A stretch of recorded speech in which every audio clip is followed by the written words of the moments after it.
अवधूत चिंतन श्री गुरुदेव दत्त श्रीपादराजं शरणं प्रपद्ये। भर्યું જ્યાં ત્યાં પ્રભુ તારું અનુપમ રૂપ હે અવધૂત। નિરાકારી નિજે છાયે બન્યો સાકાર તું અવધૂત।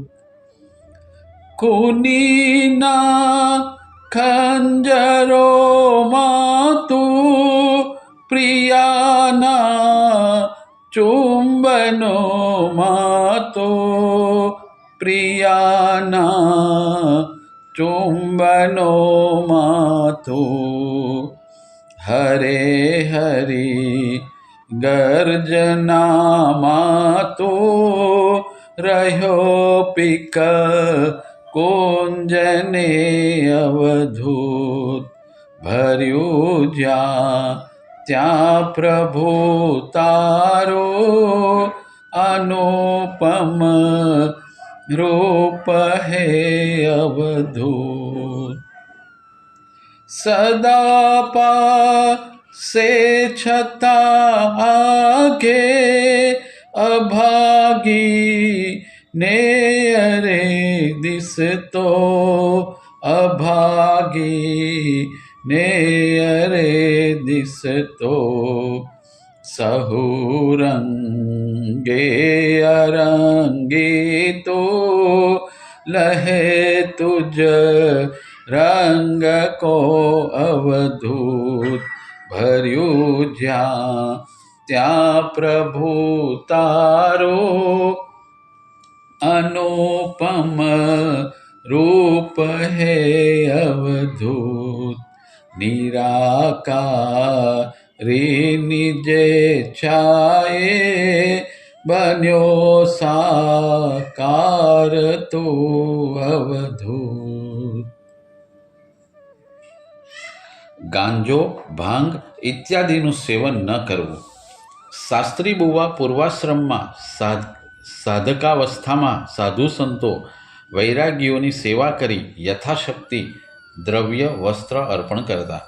એક વૈરાગીએ શાસ્ત્રી બુવાને જણાવ્યું કે ગાંજો પીને પછી ધ્યાન માટે બેસો તો સારું ધ્યાન લાગે છે।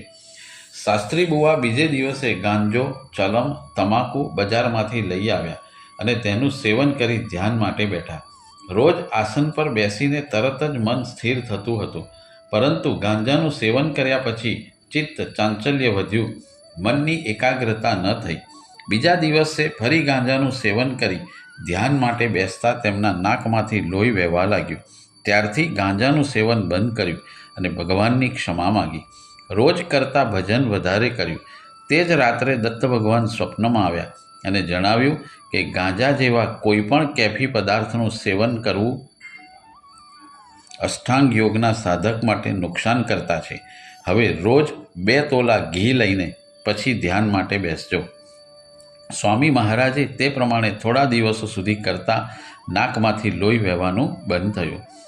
ઘણા વર્ષો પછી સ્વામી મહારાજનો મુકામ સાવેર ગામે હતો।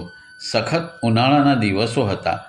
વેદશાસ્ત્ર સંપન્ન ગણપતિ બુવાએ ભાંગ બનાવી અને એક પ્યાલો સ્વામી મહારાજ પાસે મૂકીને વિનંતી કરી કે મહારાજ ઠંડાઈ સ્વીકારો। સ્વામી મહારાજ કશું બોલ્યા નહીં અને પોતાનું કામ ચાલુ રાખ્યું। 2-3 વાર ગણપતિ બુવાએ ઠંડાઈ લો એમ વિનંતી કરતા સ્વામી મહારાજે ગણપતિ બુવાને કહ્યું, પ્રાયશ્ચિતનો ગ્રંથ તમારી પાસે હોય તો લાવો। ગણપતિ બુવા ગ્રંથ લઈ આવ્યા અને તેને સ્વામી મહારાજ પાસે મૂક્યો। સ્વામી મહારાજે ગણપતિ બુવાને જણાવ્યું કે માદક પદાર્થ સેવન કરનારને કયું પ્રાયશ્ચિત લેવું તે પ્રકરણ વાંચો। આમ છતાં ગણપતિ બુવાએ ઠંડાઈ લો એમ કહેતા સ્વામી મહારાજ બોલ્યા, મારે ભાંગનું સેવન કરવું નથી। ધર્મ વિરુદ્ધ આચરણ કરવાથી એક તો દોષ લાગે છે અને અજ્ઞાની લોકો પ્રતિષ્ઠિત વ્યક્તિનું આચરણ જોઈ અનુકરણ કરવા પ્રયત્ન કરે છે। આ ભાંગનો પ્યાલો અહીંથી દૂર લઈ જાઓ। ગામ હોય કે પરગામ સ્વામી મહારાજ માધુકરી એટલે કે ભિક્ષા માગી દિવસમાં એક વખત ભોજન લેતા. શાસ્ત્રોમાં યતિએ 8 કોળિયા ભોજન લેવાનો નિયમ કહ્યો છે. તંજાવરના વિદ્વાન પંડિતોએ માધુકરી ન માગતા ભોજન માટે આગ્રહ રાખ્યો. તે સમયે સ્વામી મહારાજે શ્રુતિસંમત વચન કહેવાથી વિદ્વાનોને સમાધાન થયું, પરંતુ અન્ન ઉપર શુદ્રાદિકની દ્રષ્ટિ પડે તે અયોગ્ય સમજી સ્વામી મહારાજની ચારે બાજુ એક એક વ્યક્તિ ભીના વસ્ત્રનો પડદો બનાવી સ્વામી મહારાજ સાથે ચાલતા. ભિક્ષામાં કોઈ ઘી પીરસે તો સ્વામીજી એ ઝાડા થઈ જતા. કુદરતી હાસ્તે ગયા પછી તેઓ સ્નાન અવશ્ય કરતા. જેટલી વખત હાસ્તે જાય તેટલી વખત સ્નાન કરતા. સખત ઉનાળામાં નદી કિનારે પણ અમુક વિસ્તાર છોડીને પગમાં કશું પહેર્યા વિના જતા. સ્વામી મહારાજને પરકાયા પ્રવેશ વિદ્યા પણ જ્ઞાત હતી. તે માટે જરૂરી આસન સિદ્ધ કરી નિશ્ચિત મંત્રનો જપ કરવાનો હોય છે. શાસ્ત્રી બુવાએ નિશ્ચિત આસન અને જપ પૂરો કર્યો. તે જ રાત્રે દત્ત ભગવાને સ્વપ્નમાં દ્રષ્ટાંત આપ્યો. આ શું ભવાઈ માંડી છે? ત્યારથી સ્વામી મહારાજે તેનો ફરી ઉપયોગ કર્યો નથી. કુશોબાની દાસ્તાન. બ્રહ્માવર્તમાં સ્વામી મહારાજનો મુકામ હતો.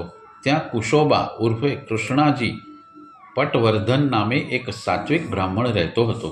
તેના હાથના હાડકાને સડો લાગ્યો હતો. દવાથી કોઈ સુધારો ન થયો. સ્વામી મહારાજ એક દિવસ તેમના ઘરે ભિક્ષા માટે ગયા. સ્વામી મહારાજને જોઈને તે રડવા લાગ્યો. તેને સાંત્વન આપીને સ્વામી મહારાજે તેને શાંત કર્યો. ધ્યાનથી જોતા કુશોબાનું આયુષ્ય પૂરું થવાને આરે હતું. સ્વામી મહારાજે તેને જણાવ્યું કે શરીર હવે જલ્દી છૂટશે, માટે દત્ત સ્મરણ કરતા રહેજો. કુશોબાએ દત્ત સ્મરણ શરૂ કર્યું. તે જ રાત્રે કુશોબાને સ્વપ્ન પડ્યું અને દ્રષ્ટાંત થયો. ગોવિંદ ભટ્ટને ગયા જન્મના 35 રૂપિયા આપવાના બાકી છે. તેટલા રૂપિયા તેના દીકરાને આપો, એટલે તે હિસાબ ચૂકતે થઈ દેહ પડશે.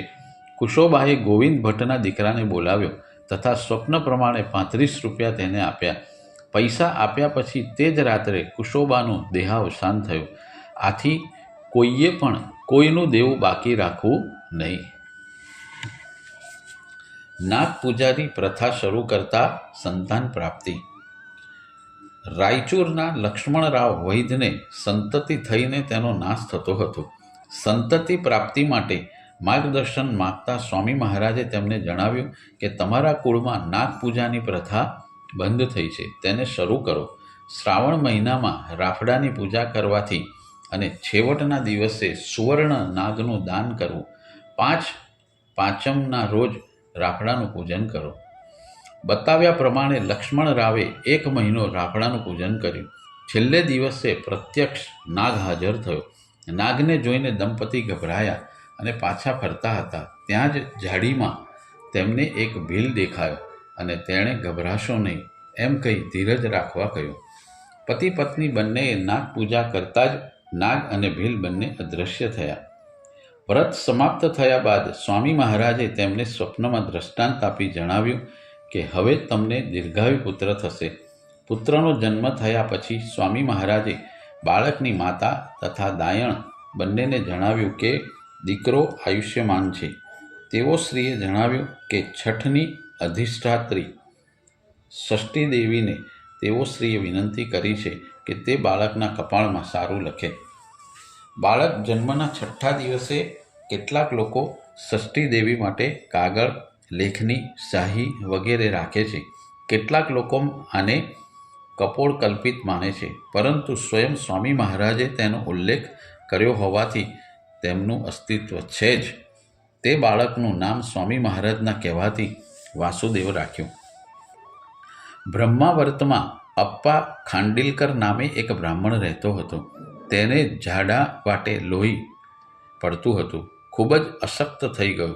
તેની માતાને કોઈક ઉપાય બતાવ્યો કે રોગી પુત્ર પરથી 5 પકવાનો યુક્ત થાળી ઉતારી કોઈને ખવડાવી દો તો તારો પુત્ર સાજો થશે. અપ્પાની માતા આવો અઘોરી ઉપાય કરવા તૈયાર થઈ. અપ્પા પરથી પકવાનો યુક્ત થાળી ઉતારીને વેંકટરાવને જમવા બોલાવ્યો. તે થાળી વેંકટરાવને ભિક્ષા સમયે આપી. આથી અપ્પાનો રોગ દૂર થયો, પરંતુ વેંકટરાવને લાગુ પડ્યો. તે રોગથી વેંકટરાવ ખૂબ જ હેરાન થયો. સ્વામી મહારાજે તેને જણાવ્યું કે રોગી ઉપરથી ઉતારેલું અન્ન તને કોઈએ ખવડાવ્યું છે, આથી તને રોગ લાગુ પડ્યો છે. આ રોગમાંથી તું મુક્ત થાય તેવા કોઈ ચિહ્ન દેખાતા નથી. સાજા થવા વેંકટરાવે ઘણા પ્રયત્નો કર્યા, પરંતુ તેને સફળતા ન મળી. તે રોગમાં જ વેંકટરાવનું મૃત્યુ થયું. વેંકટરાવે આમ તો યોગ દીક્ષા સ્વામી મહારાજ પાસેથી લીધી હતી. ગાડા મહારાજ અને અપ્પા નિગીડકર સાથે તે જીહ્વા છેદન માટે ગુના છાવણીમાં ડૉક્ટર તાટકે પાસે ગયા હતા.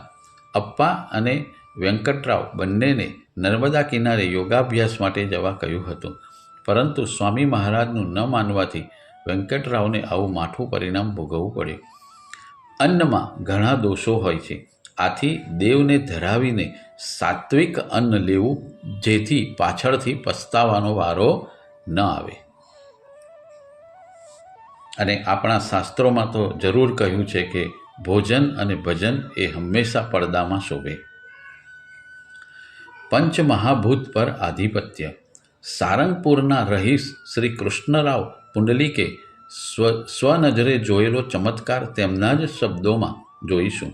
સારંગપુરથી સ્વામી મહારાજે પ્રસ્થાન કર્યું એટલે ગામના 6 લોકો આગળના મુકામે સ્નાન કર્યા બાદ જુદી જુદી રસોઈ બનાવે, વૈશ્વદેવ કરીને પછી સ્વામી મહારાજને ભિક્ષા પીરસે એવો ક્રમ હતો. સ્વામી મહારાજની પ્રતીક્ષા કરતા તેઓ એક ઝાડ નીચે બેઠા. તે જ સમય દરમિયાન સ્વામી મહારાજ ત્યાં આવ્યા. મધ્યાહ્ન આહિક પતાવીને ભિક્ષા માગી. ભિક્ષા લઈને તેઓ આસન પર બેઠા. અકસ્માત વાદળા ખેંચાઈને મુશળધાર વરસાદ 1.5 કલાક સુધી વરસ્યો. નદી, તળાવ, નાળા, કૂવા પાણીથી તરબતર થઈ વહેવા લાગ્યા. આશ્ચર્ય એટલું જ કે સ્વામી મહારાજ તથા 6 ભક્તો જે ઝાડ નીચે બેઠા હતા ત્યાં 15થી 20 ફૂટના પરિઘમાં એક પણ ટીપું વરસાદ ન પડ્યો. સ્વામી મહારાજે ભિક્ષા લીધી. સારંગપુરના ગ્રામજનોએ પણ ભોજન કર્યું. પછી સ્વામી મહારાજે આગળ પ્રયાણ કર્યું અને સારંગપુરવાસી ભક્તો સારંગપુર પાછા ફર્યા. પંચાંગ મુખોદ્ગત. સ્વામી મહારાજ ચિખલદાથી દ્વારકા પ્રયાણ કરવાના હતા. કોંકણમાં રહેનાર શ્રી ભાઉશાસ્ત્રી થોડા દિવસોથી ચિખલદા આવ્યા હતા. તેમણે સ્વામી મહારાજને વિનંતી કરી કે આ પંચાંગ આપની સાથે લઈ જાઉં, જેથી 11 વગેરે જોઈ શકાય. સ્વામી મહારાજે જોકે જણાવ્યું કે પંચાંગની મારે જરૂર નથી. લાકડીથી જમીન પર ગણતરી કરીએ એટલે 11 કે જે કોઈ તિથિ યોગ હોય તો તે ખબર પડે. આમ બધા જ શાસ્ત્રો સ્વામી મહારાજને હસ્તમલકવત હતા. સંસ્કૃત અધ્યયન વિશે સ્વામી મહારાજે કહ્યું હતું કે રઘુવંશના બીજા સર્ગના 7 શ્લોક સુધી શિક્ષણ મળ્યું હતું. એક સ્વજન ગુજરી જવાથી મરણ શૌચ આવ્યું હતું ત્યારે તેઓ શ્રીએ અમરકોશ 10 દિવસમાં સૂતક દરમિયાન નજર નીચે ફેરવ્યો હતો. તેઓ 10 વર્ષના હતા ત્યારે એક યજમાનના નિધન સમયે ગરુડ પુરાણ વાંચીને તે અર્થ સાથે સમજાવ્યું હતું. 11મે વર્ષે એક યજમાનના ઘરે લગ્ન હતું ત્યારે વિદ્વાનો સાથે વિવાહ પ્રયોગ કોઈ પણ ભૂલ વગર સંપન્ન કર્યો હતો. સ્વામી મહારાજને ઘણી વિદ્યાઓ હુન્નર હસ્તગત હતા. વેદ શાસ્ત્રો, યાજ્ઞિકી, સૂતર કાતવાનું, પડિયા પતરાળા બનાવવા, વસ્ત્ર વણવું, મંત્રશાસ્ત્ર, યંત્રશાસ્ત્ર, વ્યાકરણ, ન્યાય, અનેક શાસ્ત્રો, હુન્નર વિદ્યાઓમાં તેઓ પારંગત હતા. સ્વામી મહારાજે 2 થી 2.5 વર્ષમાં 10 ગ્રંથોનું અધ્યયન પૂર્ણ કર્યું હતું. તે પછી તે ગ્રંથો વસ્ત્રોમાં મૂક્યા. તે ફરી ઉઘાડવાની જરૂર ન પડી. સર્વ ગ્રંથો તેમને મુખોદ્ગત હતા. તેઓ શ્રીના કહેવા પ્રમાણે વેદ અધ્યયન સમયે તેઓ અર્થ સમજાવતો ન હતો. પાછલા જીવનમાં વેદોચ્ચારની સાથે જ તેઓ અર્થ તરત જ સમજાય છે. સ્વામી મહારાજે સંહિતા શીખવા ગુરુગૃહે શરૂઆત કરી ત્યારે એક બ્રાહ્મણ ક્રમની સંસ્થા એટલે કે શિક્ષણ લેતો હતો. ગુરુજી તેમના નિત્યક્રમમાં પૂજાઘરમાં હતા. તે બ્રાહ્મણ જ્યાં જ્યાં ભૂલ કરતો હતો તે સમયે શાસ્ત્રી બુઆ વિદ્યાર્થી સ્વરૂપે હુમ હુમ એવો ઉચ્ચાર કરતા. ઘણીવાર હુમ હુમ એમ ઉચ્ચાર કરવાથી તે બ્રાહ્મણને માઠું લાગ્યું અને તે ગુરુજીને તકરારના સ્વરૂપમાં કહેવા લાગ્યો. ગુરુજી બહાર આવ્યા અને ફરી તે બ્રાહ્મણને વેદોચ્ચાર કરવા કહ્યું. તે બ્રાહ્મણે જેટલી વાર ભૂલ કરી તેટલી વાર વિદ્યાર્થી વાસુદેવે હુમ હુમ એટલે કે ભૂલ છે એમ કહ્યું. કોઈ પણ પૂર્વજ્ઞાન વગર આમ ક્રમની ભૂલ કાઢતા વિદ્યાર્થી દશાના વાસુદેવનું જ્ઞાન જોઈને ગુરુજી આશ્ચર્યમાં ગરકાવ થયા. તેઓએ ચોક્કસ લાગ્યું કે આ વિદ્યાર્થી નથી પણ કોઈ ઈશ્વર અવતાર છે. ચિખલદાની અભ્યંગ સ્નાન લીલા. સ્વામી મહારાજનો મુકામ ચિખલદામાં શ્રી નીલકંઠેશ્વર મહાદેવના મંદિરની ઉત્તરે આવેલી ધર્મશાળામાં હતો. નિત્ય પૂજા માટે સ્વામી મહારાજ પાસે અંગુષ્ઠ પ્રમાણ એક મુખ દ્વિહસ્ત દત્તમૂર્તિ હતી. રાત્રે દત્તમૂર્તિએ સ્વામી મહારાજને સ્વપ્નમાં કહ્યું કે દર વર્ષની જેમ કાલે મને અભ્યંગ સ્નાન કરાવજે. સ્વામી મહારાજે સ્વપ્નમાં જણાવ્યું કે સંન્યાસી પાસે અભ્યંગ સ્નાનની કેવી રીતે આશા રાખો છો. બીજા દિવસે શ્રી નર્મદા સ્નાન કરીને સ્વામી મહારાજ નિવાસ સ્થાને આવ્યા તો દત્તમૂર્તિ તેના મૂળ સ્થાને ન હતી. ત્યારે સ્વામી મહારાજને અભ્યંગ સ્નાનની વાત યાદ આવી. ધ્યાનમાં બેઠા તો દત્તમૂર્તિ રિસાઈને નર્મદા કિનારે ગયેલી દેખાઈ. સ્વામી મહારાજ બાળાભાવ વૈદ નામે એક ભક્ત જે રોજ યોગાભ્યાસ માટે ત્રિકાળ ત્યાં આવતા હતા તેમની સાથે નર્મદા કિનારે ગયા. નર્મદા જળમાં દત્તમૂર્તિ હતી. સ્વામી મહારાજે હાથ ફેલાવતા તેમના હાથમાં તરત આવી ગઈ. મૂર્તિ લઈને સ્વામી મહારાજ બાળાભાવ સાથે મુકામ પર આવ્યા. બાળાભાવને સ્વપ્નની વાત ખબર પડતા તેમના ઘરેથી તેલ, અત્તર, પંચામૃત તથા પ્રસાદ વગેરે લઈ આવ્યા. સ્વામી મહારાજે અતિ પ્રેમથી દત્તમૂર્તિને નવડાવી, અત્તર લગાવી, પુષ્પહાર ચડાવી, નિવેદ ધરાવીને અંતરના ઉમળકાથી પૂજા કરી. તેમના મુખથી નીચે અભંગ સ્ફુર્યો.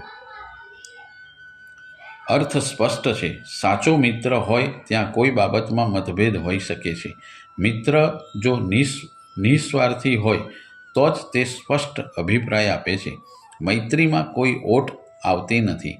પતિ પત્ની વચ્ચે કોકવાર કલહ અને કોકવાર પ્રેમ કલહ થાય છે, પરંતુ સ્નેહનું ઝરણું વહેતું બંધ નથી થતું.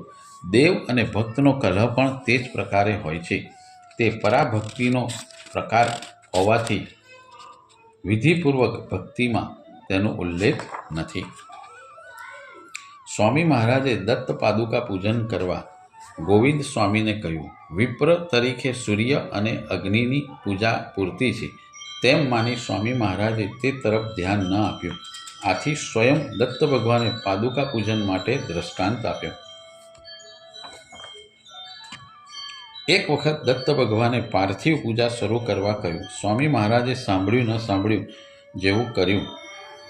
ફરી દ્રષ્ટાંત થયો કે પાર્થિવ પૂજા શરૂ નથી કરી. સ્વામી મહારાજે કહ્યું કે તેનું વિધાન પોતાની પાસે નથી. સ્વામીજી ધારત તો ગમે ત્યાંથી મેળવી શક્યા હોત, પરંતુ પ્રેમ લક્ષણા ભક્તિમાં આવી ઢીલાસ શક્ય છે. દત્ત ભગવાને કહ્યું કે કવિશ્વર બુઆ પાસેથી વિધાન મળશે. તે વિધાન લઈને સ્વામી મહારાજે 1 વર્ષ સુધી પાર્થિવ પૂજા કરી. લોક કલ્યાણના અનેક કામ કરતા સ્વામી મહારાજને સમય ઓછો મળતો હતો. તરત જ દત્ત ભગવાને પાર્થિવ પૂજા માટે બસ કહ્યું. દૈનિક પૂજામાં સ્વામી મહારાજ રુદ્રીના 11 આવર્તનોથી અભિષેક કરતા. લોક કલ્યાણના કામો વ્યાપ્ત વધતા દત્ત ભગવાને એક જ આવર્તન બસ છે એમ કહ્યું. તે પછી તો હજુ કામ વધતા ભગવાને સ્વામી મહારાજને પુરુષોક્તથી અભિષેક કરીશ તોય ચાલશે એમ કહ્યું હતું. ભગવાન કોઈ ભક્તની બહાર નિવાસ કરતો નથી. ભગવાન ભક્તના હૃદય સિંહાસનમાં જ બિરાજમાન છે. એ હૃદય સિંહાસન નિર્મળ ચોખ્ખું રાખીએ તો ભગવાનને બિરાજવાનો આનંદ થાય. સંતોનું જીવન નિર્મળ હોય છે. પરિણામે હૃદય પણ ચોખ્ખું હોવાથી તેમના આરાધ્ય દેવ તેમના હૃદય સિંહાસનમાં જ નિવાસ કરે છે. તેમને ખબર પડે છે કે વધારે પડતા ભક્તિ ઉપચારો કરતાં ભક્તની પરાભક્તિ તેમને વધુ પ્રિય છે, જેમાં ઉપચારો કરતાં મન કુસુમ જેવા પૂજા દ્રવ્યોનો વધારે મહેક આવે છે. સમર્થ રામદાસના અજ્ઞાન નામના શિષ્યએ તો દાસ્ય ભક્તિમાંથી સંખ્ય ભક્તિ તરફ પદાર્પણ કરીને સીતા માતાને રસોઈના કામે લગાડી દીધા હતા. હનુમાનજીએ ઈંધણ ભેગું કરવાનું કામ પણ સોંપ્યું હતું.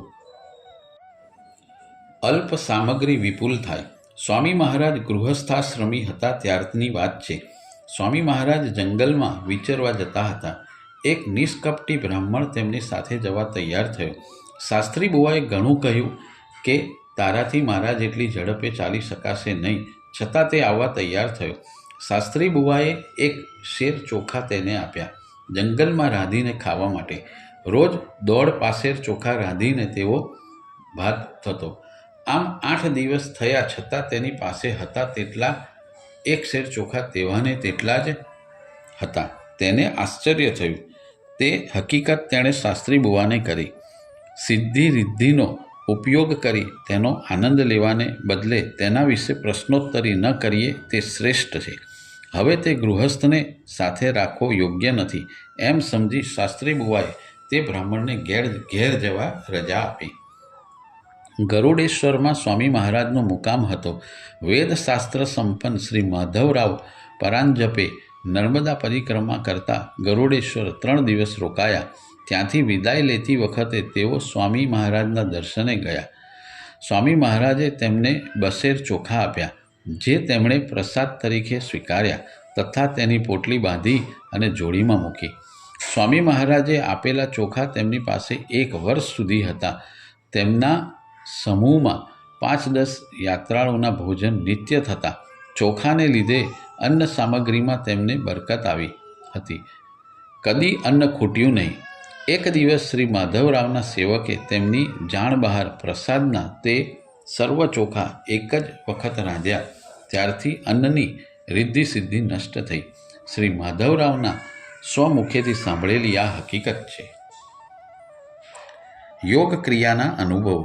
યોગાભ્યાસ માટે પ્રથમ શરીર શુદ્ધિ કરવી પડે છે. તે માટે બસ્તી, ધૌતી, નેતિ ઇત્યાદિ ક્રિયાઓ છે. ચૈત્ર મહિનાનો શુક્લ પક્ષ હતો. સ્વામી મહારાજ નદી પર ગયા હતા.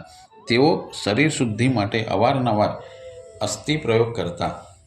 નદીમાં ઉભડક બેસવું, ગુદાદ્વારમાં નળી કે પપૈયાના દાંડીની નળીનો પ્રવેશ કરાવી શ્વાસ અંદર લેવાથી આંતરડામાં પાણી પ્રવેશે છે.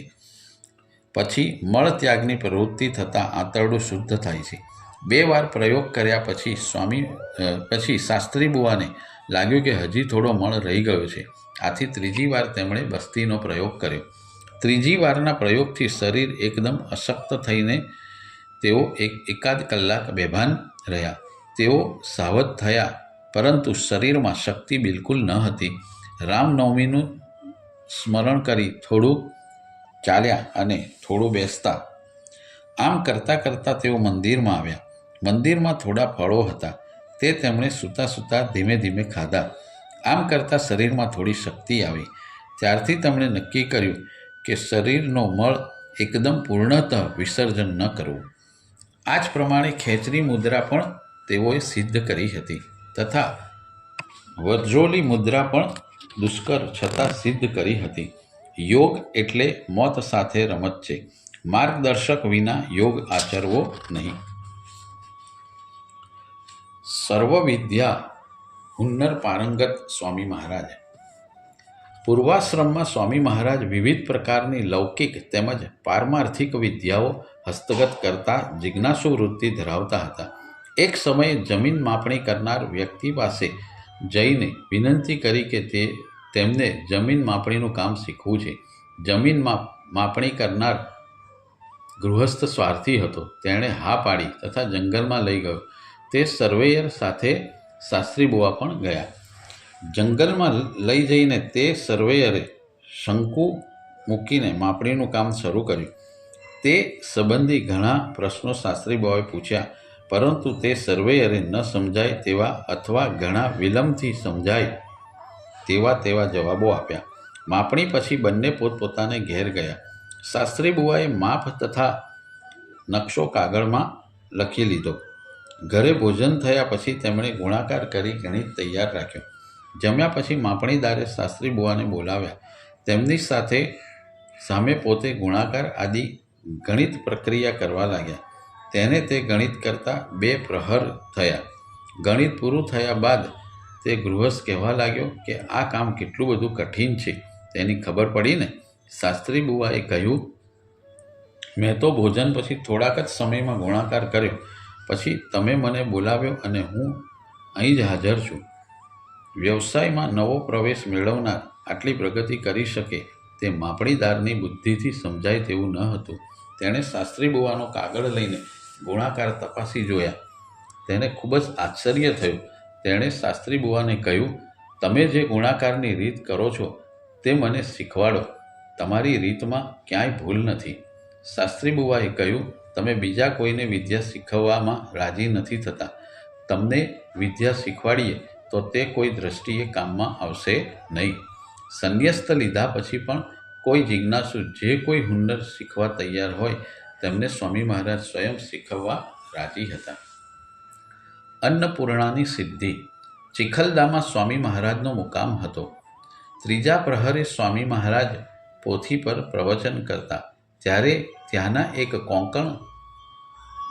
કોંકણસ્થ બ્રાહ્મણના 8 વર્ષના છોકરાને પોતાની વાડીના 6-7 બોર એક વાડકીમાં પોથી આગળ પ્રસાદ માટે મૂક્યા. તે છોકરાનું નામ રાજા હતું. તેને સ્વામી મહારાજે બોરનો પ્રસાદ બાળકોમાં વહેંચી દેવા આજ્ઞા કરી. બાળકોની સંખ્યા વધુ હોવાથી રાજાએ ન તો વાડકી ઉંચકી અથવા પ્રસાદ વિતરણ શરૂ કર્યું. તે જ સમય દરમિયાન એક બાળકે પ્રસાદ માટે સ્વામી મહારાજ આગળ હાથ લાંબો કર્યો. સ્વામી મહારાજે તેને એક બોર સ્વહસ્તે પ્રસાદ તરીકે આપ્યો. તે જોઈને બીજા બાળકે પણ હાથ લાંબો કર્યો. સ્વામી મહારાજે તેને પણ બોર આપ્યો. પછી તો બધા જ બાળકોની લાઈન લાગી ગઈ. સ્વામી મહારાજે 3 બોર ડાબા હાથમાં લઈને મુઠ્ઠી વાળી દીધી. જમણા હાથથી અંગૂઠા અને તર્જની દ્વારા એક બોર મુઠ્ઠીમાંથી કાઢીને દરેક બાળકોને આપવા લાગ્યા. 10-12 છોકરાઓને પ્રસાદ આપ્યા પછી તો મોટેરા પણ પ્રસાદ લેવા આવ્યા. પુરુષો, બહેનો, વૃદ્ધો, પંડિતો, શાસ્ત્રીઓ બધાને સ્વામી મહારાજે ડાબા હાથની મુઠ્ઠીમાંથી જમણા હાથે એક કરીને બોર બધાને આપતા ગયા. આ બધી લીલા 15 ફૂટ દૂર રહીને પેલો રાજા નામનો છોકરો તથા રામભાઉ બાપટ જોઈ રહ્યા હતા. તે બંનેએ પણ બોરનો પ્રસાદ લીધા પછી સ્વામી મહારાજે મુઠ્ઠી ખોલતા તેમાં 3 બોર વધ્યા હતા.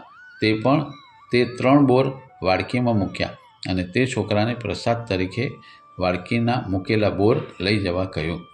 બધા જ શ્રોતાઓને જોકે આ અદ્ભુત લીલાની ખબર ન પડી. જગતગુરુ પરની ટીકા અસહ્ય. સંવત 1963નો ચાતુર્માસ સ્વામી મહારાજે નર્મદાના ઉત્તર કિનારે બઢવાઈમાં કર્યો હતો. ત્યાં પણ દૂર દૂરથી સ્વામી મહારાજના દર્શને ભક્તો આવતા. એક ગૃહસ્થ દૂરના પ્રદેશથી આવ્યો હતો. તેણે સ્વામી મહારાજને વિનંતી કરી કે મેં શ્રીમદ ભાગવદ્ ગીતાનો અર્થ લખ્યો છે, તે આપ શ્રવણ કરો. સ્વામી મહારાજ કશું બોલ્યા નહીં. 4-5 વખત તે ગૃહસ્થે તે પ્રમાણે કહ્યું. સ્વામી મહારાજે કોઈ પ્રતિભાવ દર્શાવ્યો નહીં.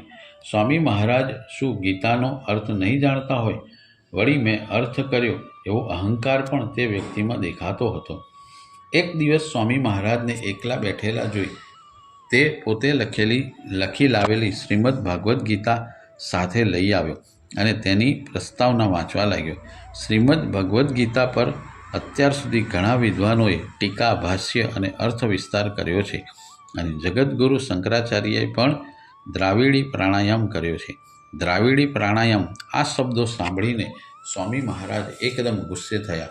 તેઓ શ્રીએ મોટેથી બૂમ મારી, કોઈ છે? આજુબાજુથી સેવકો દોડી આવ્યા. સ્વામી મહારાજે સેવકોને કહ્યું, આ નરકનો કીડો જગતગુરુ માટે દ્રાવિડી પ્રાણાયામ કહે છે. તેનું પુસ્તક નર્મદા નદીમાં પધરાવી દો. સ્વામી મહારાજ એટલા બધા ગુસ્સે દેખાયા કે તે વ્યક્તિ થરથર કાંપવા લાગી. તેને લાગ્યું કે કદાચ મને મારવા કે નર્મદા નદીમાં નાખવાનું તો સેવકોને નહીં કહે ને. સેવકો તે ગૃહસ્થ પાસે આવ્યા તથા લખેલો ગ્રંથ ખૂંચવીને નર્મદા પ્રવાહમાં છોડી આવ્યા. સ્વામી મહારાજને દંડવત કરી તે ગૃહસ્થ પોતાને ગામ જતો રહ્યો. ગુરુ ગીતામાં કહ્યું છે કે ગુરુતુલ્ય વ્યક્તિની કોઈ નિંદા કરે તો તેની જીભ શિષ્યએ ખેંચી કાઢવી. જીભ ખેંચવી અશક્ય હોય તો શિષ્યએ તે સ્થળનો તરત જ ત્યાગ કરવો. શંકરાચાર્ય તો ગુરુ કરતાંય ઊંચી કક્ષાએ ગણાય, એટલે કે જગતગુરુની કક્ષાએ ગણાય. તેમની ટીકા કે તેમના વિશે અનુચિત સંબોધન અતિ નિંદાને પાત્ર છે. આવા જ એક પ્રસંગે નારેશ્વરમાં પૂજ્ય રંગવદૂત મહારાજ બિરાજમાન હતા. કોક યાત્રાળુ શ્રી ક્ષેત્ર ગરુડેશ્વર જઈને ત્યાં આવ્યા હતા. તેઓએ ગરુડેશ્વરની વ્યવસ્થા વિશે કંઈક ઊણું બોલતા હતા અને તે પણ પૂજ્ય શ્રી રંગવદૂત મહારાજની સમક્ષ. પૂજ્ય શ્રી રંગવદૂત મહારાજે મોદીજીને બોલાવ્યા અને નારેશ્વરના વ્યવસ્થાપક શ્રી મોદીજી જેવા આવ્યા કે તરત અવધૂતજીએ તેમને કહ્યું કે આ યાત્રાળુને અત્યારે ને અત્યારે અહીંથી રવાના કરી દો, તેમની રૂમ ખાલી કરાવી દો. પોતાના ગુરુ મહારાજ કે તેમના સ્થળ વિશે કોઈ પણ અશોભનીય રીતે ઉલ્લેખ કરે તે શિષ્યને બિલકુલ ના ગમે. તે સત્ય હકીકત છે. ગુરુના સ્થાને સગવડ ભોગવવા જવાનું નથી હોતું. તપશ્ચર્યા થાય, અગવડો વેઠીએ તો પણ મન ગુરુ ચરણારવિંદમાં મગ્ન રહે, ગુરુ સ્મરણમાં લીન રહે. ગુરુના ચિંતન સિવાય ક્યાંય મન ભટકવું ન જોઈએ. બધા જ લોકો આવી પ્રકૃતિના નથી હોતા. આથી જ તેવા લોકો માટે સ્વામી મહારાજે નરકના કીડા એવો શબ્દ પ્રયોગ કર્યો છે. સ્વામી મહારાજે જીવનના અંતિમ તબક્કે ગરુડેશ્વરમાં નિવાસ કર્યો ત્યારે દત્ત ભગવાને તેમને જણાવ્યું કે હવે આ સ્થળ છોડશો નહીં. તિલકવાડામાં એક દક્ષિણી બ્રાહ્મણે સ્વામી મહારાજને પોતાના પુત્રના યજ્ઞોપવિત પ્રસંગે પધારવાનું આગ્રહપૂર્વક નિમંત્રણ કર્યું. તે નિમિત્તે તૈયારી કરી સ્વામી મહારાજ દંડ ઉઠાવવા જાય છે તો તેમને વીછીના ડંખ જેવી વેદના થઈ. વીછી પ્રત્યક્ષ ન દેખાયો. ફરી દંડને સ્પર્શ કરતા ફરીવાર વૃશ્ચિક દંશની પીડા થઈ. ધ્યાનપૂર્વક વિચાર કરતા તેમને દત્ત ભગવાનની આજ્ઞાનું સ્મરણ થયું કે હવે આ સ્થળ ક્યારેય છોડવાનું નથી. તે પ્રમાણે પછી સ્વામી મહારાજે તિલકવાડામાં સંદેશો કહેવડાવ્યો કે તેઓ ત્યાં પધારશે નહીં. દેહ વિલય પછી પણ કારીગરને દર્શન. સ્વામી મહારાજના મહાનિર્વાણ પછી ગરુડેશ્વરમાં શ્રી દત્ત મંદિર અને સમાધિ મંદિર નિર્માણનું કામ ચાલતું હતું. એક કામદારે થોડા દિવસો સુધી કામ કર્યું, પરંતુ પછી તેના પગે સોજા આવવાથી કામ કરવું તેને મુશ્કેલરૂપ બન્યું. શૌચ માટે પણ તેને ઘસડાતા દૂર જવું પડતું. મંદિર નિર્માણની સેવા પોતાના પ્રારબ્ધમાં નથી તેમ માની તેણે પોતાના વતન જવા નિશ્ચય કર્યો. તે દિવસે તે શૌચ માટે ઘસડાતો જતો હતો ત્યારે તેને એક ભગવા વસ્ત્રધારી મહાત્મા મળ્યા. તે મહાત્માને આ કારીગર પર દયા આવી અને તેમણે કારીગરને જણાવ્યું કે સામેનો છોડ તું ઘરે લઈ જા, તેને ઉકાળીને લુગદી કરી સોજા પર લગાવજે, સોજો મટી જશે. તે કામદારે તે પ્રમાણે કરતાં તેનો સોજો ઉતરી ગયો. સોજો ઉતરવાને લીધે તે ચાલી શકતો હતો. આથી બીજા દિવસે તે કામ પર હાજર થયો. મુકાદમે તેને પૂછ્યું, કઈ દવાથી તારો સોજો મટ્યો? તેણે ભગવા વસ્ત્રધારી મહાત્માની વાત કરી. મુકાદમને લાગ્યું કે તે મહાત્મા સ્વામી મહારાજ હોઈ શકે. આથી તેણે તે કામદારને સ્વામી મહારાજનો ફોટો બતાવ્યો. તે કામદારે કહ્યું કે છબીમાં વસ્ત્રનો રંગ કાળાશ પડતો છે, જ્યારે મેં જોયા તે મહાત્માના વસ્ત્રનો રંગ ભગવો હતો, બાકી સ્વરૂપ આ જ હતું. આ હકીકત સાંભળીને બધાને લાગ્યું કે સ્વામી મહારાજે ભૌતિક દેહ ભલે છોડી દીધો હોય, પરંતુ સૂક્ષ્મ રૂપે ચૈતન્ય સ્વરૂપે તેઓ હજુ પણ હાજરા હજુર છે અને ભક્તોની મનોકામના પૂરી કરે છે. અવધૂત ચિંતન શ્રી ગુરુદેવ દત્ત શ્રીપાદરાજમ શરણમ પ્રપદ્યે.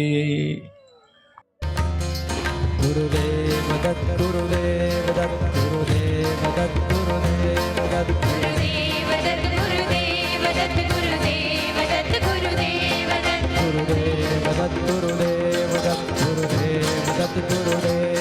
તાલી ગુરુદેવ દત્ત ગુરુદેવ દત્ત ગુરુદેવ દત્ત ગુરુદેવ દત્ત ગુરુદેવ